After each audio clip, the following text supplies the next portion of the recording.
Ciao, in questo video ti spiego come fare l'effetto marmo con il materiale estinto.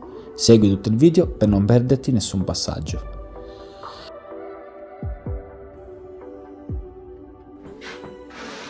Dopo aver dato la mano di fondo Primus e lasciato asciugare, ho dato la prima mano di istinto bianca su tutta la superficie, cercando di lasciare il materiale in modo omogeneo e senza sbavature.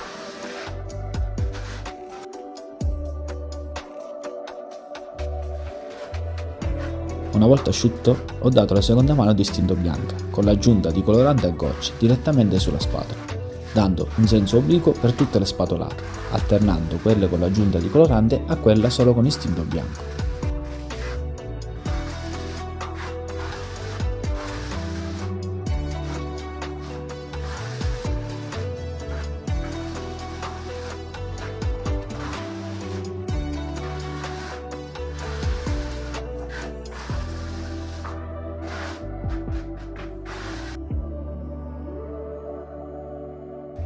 Una volta asciutto, ho dato una mano di vetro satinato su tutta la superficie, nello stesso verso delle sfumature.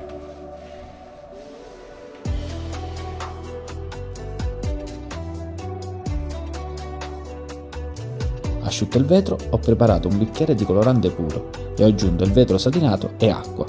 Con un pennello da filetto fine ho iniziato a dare le venature, cercando per prima cosa di contornare le sfumature fatte in precedenza e poi realizzando le altre venature per unire tutto il disegno.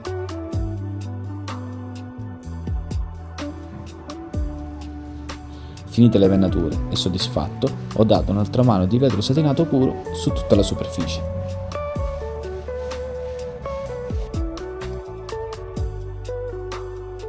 Infine ho preparato l'ipervetro bicomponente e a spatola l'ho passato per tutto il pannello, cercando di non lasciare parti vuote.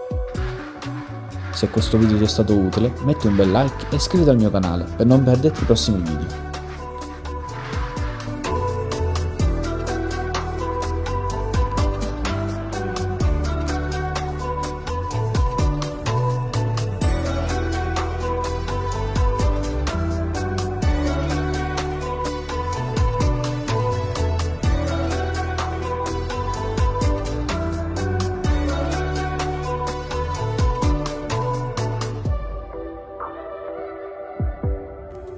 Ciao, alla prossima!